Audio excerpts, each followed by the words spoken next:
मैंने जैसे कहा कि मनोज भाई के लिए या दिल्ली के लोगों के लिए ये एक ट्रेन है, क्योंकि ट्रेन तो उन्होंने हमेशा जीवन में देखा।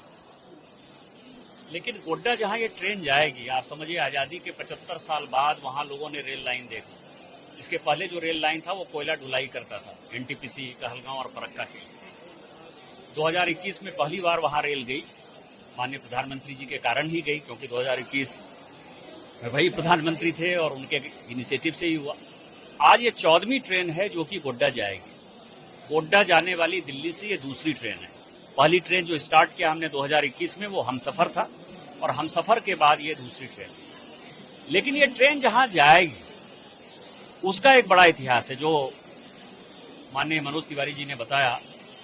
उसमें दूसरा चीज ये है कि देवघर, जहां 5 करोड़ लोग सालाना पूजा करने जाते हैं, वहां 7 दिन जो है दिल्ली आने के लिए ट्रेन नहीं थी, 6 दिन ट्रेन थी। और सारी ट्रेनें हैं, राजधानी भी है, दुरंतो भी है, पूर्वा भी है, सभी ट्रेनें हैं।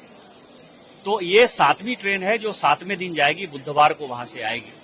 तो एक बड़ी खुशी की बात है। दूसरा, जब तक वो इलाका तब तक डेवलप नहीं होगा जब तक कि दूसरे जगह पर ट्रेन नहीं जाएगी। तो आप समझें कि पूरे देश के जैन तीर्थालु को यदि दिल्ली से जाना है तो उनके पास कोई कनेक्टिविटी का साधन नहीं था, तो ये कनेक्टिविटी का साधन हो गया। और रिलीजियस टूरिज्म एक ऐसा है जो देश की इकोनॉमी को बढ़ाता है, ये माननीय प्रधानमंत्री जी को जानकारी है और इसी कारण से उसके ऊपर है। तो ये सभी तीर्थ स्थलों को, बासुकीनाथ को जोड़ेगा, ये तारापीठ को जोड़ेगा, ये बाबा बैद्यनाथ देवघर को जोड़ेगा, ये आप समझें कि पारसनाथ को जोड़ेगा, ये कोडरमा जब जाएगा तो राजरप्पा को जोड़ेगा। इसके बाद ये गया, जो पूरे दुनिया भर के हिंदू जाते हैं पिंडदान करने के लिए, वहां जोड़ेगा। बनारस जाएगा तो स्वाभाविक है कि बाबा विश्वनाथ को जोड़ेगा। प्रयागराज जाएगा, अभी कुंभ होने वाला है। तो इन सभी चीजों में मुझे लगता है कि ये सबसे उपयोगी ट्रेन माननीय प्रधानमंत्री जी के कारण रेल मंत्री जी ने दिया है। और इस सौभाग्य है कि मैं मनोज तिवारी जी, जो कि लगातार दिल्ली के लिए आवाज उठाते रहते हैं, यहाँ के लोग कैसे सुखी रहें, उनको साधन कैसे हो, हमने उनके साथ किया। और रेल जो पूरा मंत्रालय है ये उसका बधाई का पात्र है डीआरएम साहब के नेतृत्व में पूरी टीम, कि उन्होंने इतनी जल्दी पूजा के अवसर पर ही इस ट्रेन को चालू कर दिया। तो हम इन सबों के प्रति शुक्रगुजार हैं और आभारी हैं कि उन्होंने हमारे जैसे पिछड़े जगह के बारे में सोचा। सर, अगले महीने छठ पूजा है और ऐसे में देखा जाता है कि जो पूर्वांचली लोग हैं भारी तादाद में दिल्ली में रहते हैं, काफी भीड़ होता है, ट्रेन को लेकर काफी समस्याएं होती हैं, तो उससे कैसे निपटा जाए?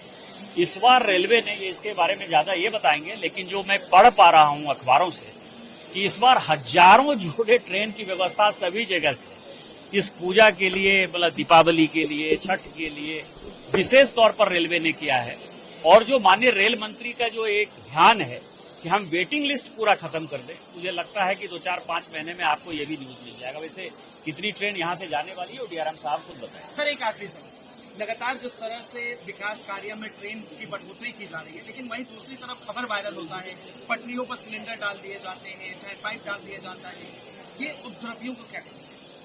उसके लिए तो लगी हुई ना टीम, एनआईए लगी हुई है, सारे उपद्रवी जेल में चले जाएंगे। जब हमने पत्थरबाजों को बंद कर दिया, देखा आपने कि जम्मू कश्मीर में इतना बढ़िया चुनाव हुआ और जो जीतने वाले हैं वो और जो हारने वाले हैं वो सभी कह रहे हैं कि फ्री एंड फेयर इलेक्शन हुआ।